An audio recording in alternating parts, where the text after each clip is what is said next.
how can we make our country wealthy and rich again, and cutting some of these unique creative deals with companies around the world and here at home is just one way the president is seeking to do that. And I know the Department of Energy just announced this new deal. It's another great deal for the American people and our government. And Elisa Cook, sure, go ahead. Elisa Cook, Yeah. the Supreme Court said today that she's going to be allowed to stay at the Federal Reserve Board until oral arguments in January. Does the president have any personal reaction to that? This has been something he's been very intent on.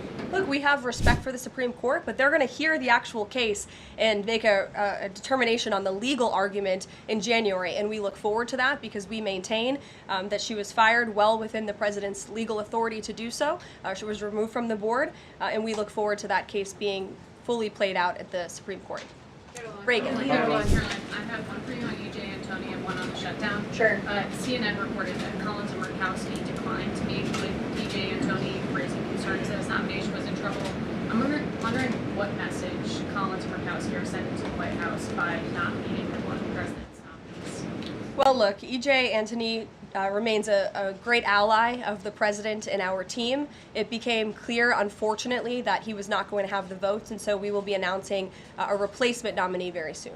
And on the shutdown, I'm just wondering how soon you could see cuts to the federal workplace, and if there's a specific agency that will experience the most cuts or be focused. Unfortunately, because the Democrats shut down the government, the president has directed his cabinet, and the Office of Management and Budget is working with agencies across the board to identify where cuts can be made, and we believe that layoffs are imminent. They are, unfortunately, a consequence of this government shutdown. Ed. So you talk about the layoffs being imminent. Is there a percentage then of reduction that the White House is looking for of workforce? I don't have a specific percentage for you. Can I ask about China, if I could? So China has not made one soybean purchase this year in the United States. I talked to a farmer yesterday who has about 1,000 acres in Iowa and says this is just killing her. Now, the president has been talking to President Xi. Could China not buying agriculture affect a possible meeting with the president? Would he not meet with Xi because China has refused to buy soybeans from the U.S.? Look, I don't want to speak for the president and make a determination on that from this podium, but what I can tell you is that supporting America's farmers and doing what's best for them is at the top of the president's priority list, and it's at the top of the list for this administration right now. There have been several very high-level meetings on this very topic. We want to help our farmers, and we're exploring the best ways to do that, and I would anticipate there will be more to come on that very soon. Send a message to the Chinese president. Look, I just shared that message. The president wants what's best for America's farmers. Sean. Hey, Karoline. Hi. Two things to ask you about. Sure. First thing, I want to ask about this video that the president posted the other day. It was an AI deepfake of himself talking about something called med beds. What was he trying to communicate to the public there, and why did he delete it? I think the president saw the video and posted it, and then took it down. And he has the right to do that. It's his social media. He's incredibly transparent, as you all know. You hear from him directly on social media. He likes to share memes. He likes to share videos. He likes to repost things that he sees other people post on social media as well. And I think it's quite refreshing that we have a president who is so open and honest, directly himself, many a times on Truth. You are hearing directly from the President of the United States. And second thing, how did the White House decide that it is appropriate for Jared Kushner to be working on matters that involve Qatar, the UAE, and Saudi Arabia, three countries that combined have given him more than $2.5 billion for his investment firm?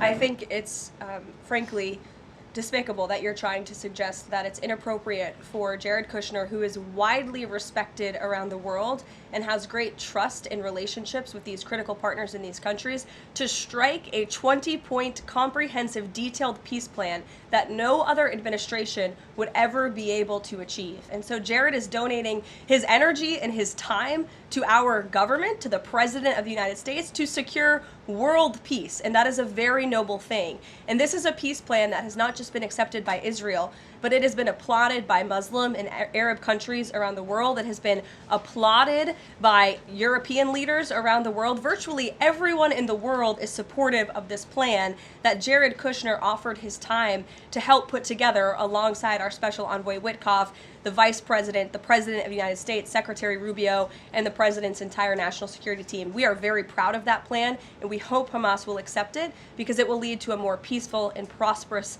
Middle East. Two questions. One, we're talking a lot about these layoffs and hypotheticals, but Speaker Johnson earlier today said that there is a proposal from the White House that House Republicans are expected to hear this afternoon about these mass layoffs.